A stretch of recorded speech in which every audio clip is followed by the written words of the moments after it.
What's good, YouTube family? This your God Bless One. Thank you for watching another episode of Ismokehiphop. Go ahead and hit that like button, hit that notification bell, subscribe, like this video, and most importantly, share this video to your Instagrams, Facebook, Twitter, and all your other social media platforms. And if you're a boxing head like me, I think you're gonna want to sit down and just relax a little bit with me. I got that fireproof. I just want to sit back. I don't know when I was gonna upload this video. I did this video immediately after the fight, so I gotta find a way to upload it in time. If I upload it late, whatever you got this video, you're watching it together right now.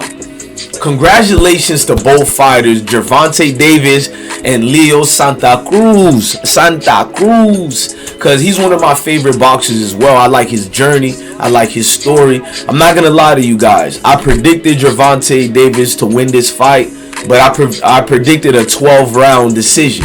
I'm not gonna lie to y'all. Like, Leo is one of them warrior type of boxers. You know what I mean? Leo, basically, he's an Iron Man, and I didn't think he could be knocked out. I did say Gervonta Davis is like a modern day, a miniature Mike Tyson. Like, he's one of them fighters I feel like skill set should be applied to him. You're supposed to use the Floyd Mayweather defense mechanisms. You can make fun of it all you want, but we learned today, without that type of arsenal in your weapon, in your bag or whatever, bro, like you're not gonna stand a chance versus these skilled knockout artists, the Charlos of the world, even a Canelo, but he's been gradually slowed down since then. But him too. You guys can give me more names in the comment sections. I'm more focused on today's reaction. But these skill set knockout artists, meaning that even the Deontay Wilders of the world, like, you can say what you want about these artists. They got that special, I don't know how you call it, but training can't be applied to learn that. It's just, you're just gifted with it. Even Oscar De La Hoya in his early career, he used to be like that. We all know Pretty Boy Floyd kind of used to be like that. And you know, these guys, well, Floyd and Oscar is different. These are the money mans. These are the legendary purse. You know, when I say purse, I'm talking about the money they were making. So let me get away from that.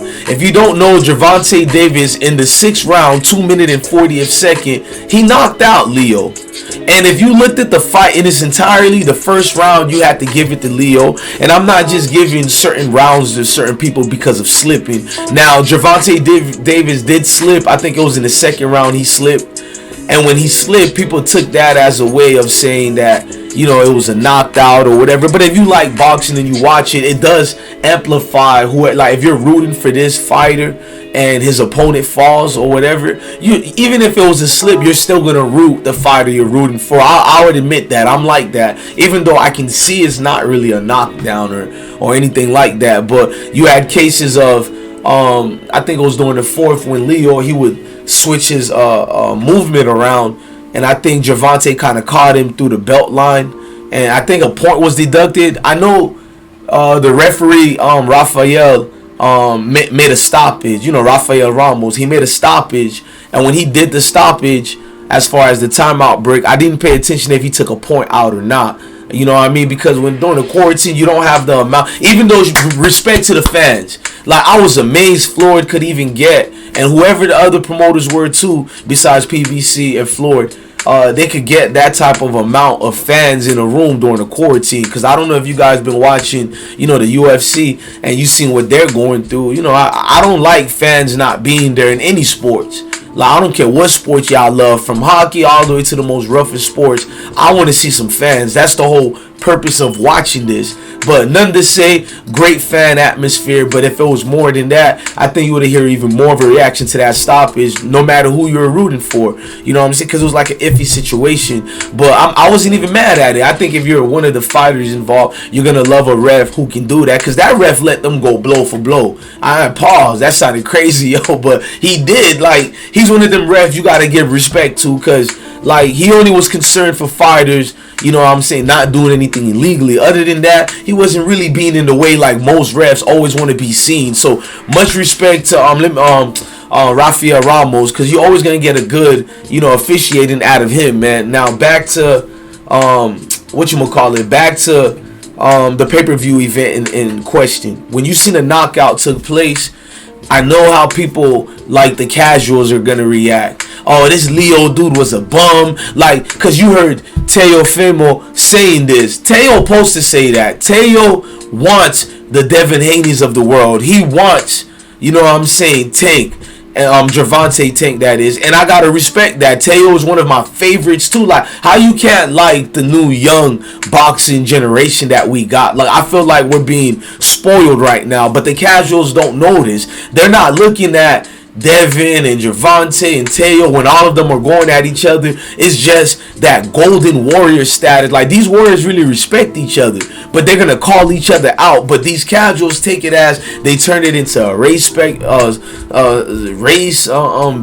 They turn it into, now we gotta hate this fighter because our favorite fighter. Like, it's not, y'all taking it too deep, man. You supposed to only take it as they don't like each other. We're gonna get a grudge match, and everybody should enjoy a grudge match. Like, come on, bro. A grudge match is, I don't care which side you picking for. If it ain't a grudge match, it's not really gonna live up to the hype. But when it's a grudge match, I don't care what you say. Now, this match over here is the reason why I'm going on a rant, because you're gonna look at the knockout of Leo, you know, Leo Santa Cruz. I'm speaking about. You know what I'm saying? Espérate un momento, papi. Slow down, slow down. I'm not going everywhere.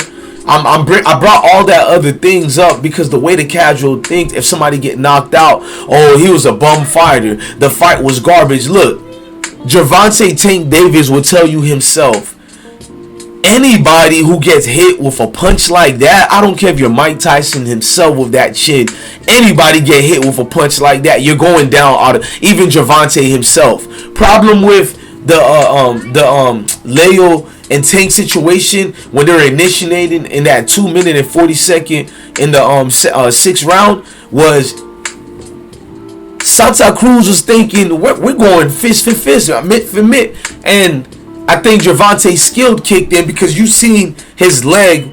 He did it like I think you call it a double shift. To me, it was like half a double shift, almost a double. But before he brought the right one back down, he just clutched the arm right and went with that left, and that's it, bruh. He got him nice, bruh. And your boy wasn't expecting it, man. And I'm not gonna lie to you, it could happen to anybody. You was in a brutal fight where you was exchanging. Everybody was exchanging, bruh. It was, nobody was running. I gotta give it up to both fighters. They gave us a barbarian type of fight, and that's why sometimes people like Floyd would tell y'all he doesn't fight the barbarian style no more, because believe it or not, Tank Davis took a lot of licks out of that. Like, you could say what you want, I do believe them. Tank already talks in a slurred speech kind of way. Let's just call it like it is. He's not like a Floyd type to a sense where, you know, Floyd, even during Pretty Boy Floyd where he exchanged punches, he was quick enough to elude them punches, because you can say what you want, man. Them punches was affecting Tank. When Santa Cruz was throwing them punches in there like that, it was affecting Tank, bro. I ain't never seen Tank face look like that. I was worried for a little bit, bro. Like, if it would have went to the 12th round, I couldn't call it no way, bro. That's how level that fight was, bro. If some of y'all want to say Santa Cruz was winning it before the knockout, I'm not here to argue with you, because I feel like we all watching the same fight, and you're not wrong at all. You know what I mean? If you want to say Tank was, you're not wrong at all. But that's the whole point. Most people would have said it would have been a loop-sided fight before the knockout, right? But what we seen before the knockout was, woo. This dude Leo was like, he woke up and he drank that energy juice today. His problem was, I never seen him did that in his last 3-4 fights. He got caught off guard. He usually go in these barbarian fights, but his skill set always kicks in, especially when he's backed up in a little corner like that. That's when you're supposed to know that uppercut is coming in, because Tank been trying to throw it the whole day. It's like, it clicked with Tank like, damn, this ref look like I have to go against the ref, the judges, and CRUZ. Now, I'm not going to leave it up to none of them. Like, I hear you, Floyd. Shout out to you, Floyd. But I'm about to go for this knockout. But then he started listening to Floyd more, and he slowed down. But I feel like when he caught, the 6th round came up, he caught CRUZ in that corner. He's like, it's better late than sorry, because we both about to be winded. Because CRUZ was winded. Like, let's just call it like it is. CRUZ started getting winded. And I called it. I was like, damn. Your boy Tank might go for that knockout because the man legs is winded. Not Tank, but CRUZ. I don't know what type of training he had going on. I'm not here to judge. I never seen that side of CRUZ before. He's usually, you know what I mean, on a smooth ride, and he was winded for the first time. So look, I'm not here to bring up politics. I think that one is on his camps. He's gonna need to look at somebody like, what did you give me to drink, or what type of extra lifting or non-lift or whatever training methods y'all use. This ain't CRUZ who he is, y'all. I'm gonna let y'all know the truth. I know people like casuals want to call him a bum. Go learn who he is. My dog is solid. Like he a dog. You seen him in there today. Besides that knockout, close your eyes and just look at the fight itself. Erase that knockout. It was going down as one of the most classic fight we got this year alone. But with the knockout, it's still a nice, sweet victory. I ain't gonna lie, because it's setting up a matchup. I don't want to see it happen now, though. I want both fighters to fight 2 more fights before we see Tank versus Teo. That's just me, because I'm greedy like that. I want it to be built up. You know what I mean? Like I don't want these dudes to catch an L yet in their resumes. I want that crap to be, even if they have to fight 2 practice fights before it. Yeah, fight 2 more fights, build it up. I'm just a guy like that, man. So towards the end of 2021, that's when you do that fight, or maybe the start of 2022. Let me knock on wood. I might not be here. I might be dead. Let me knock on wood. But at the end of 2021, the start of 2022 is more where I want to see that fight. But hey, I'm not blaming y'all if y'all want to see it right now. You know what I mean? Because I'm definitely won't be mad at either fighter if they get a L under their resume. I'm not one of these casuals. If a fighter lose, now we don't like them no more. That's wild to me. I'm gonna fall back and respect it like I see it. So you could call it like it is, and it's just 2 classic warriors, and that's what we're gonna get out of Gervonta and Lopez. So shout out to the fighting world. I'm your God bless one. Thank you for watching another episode of Ismokehiphop. Love your family, love your kids, and stay blessed as usual. Blessings to the world, man. Crazy fight. Sometimes you can't call it. Whew.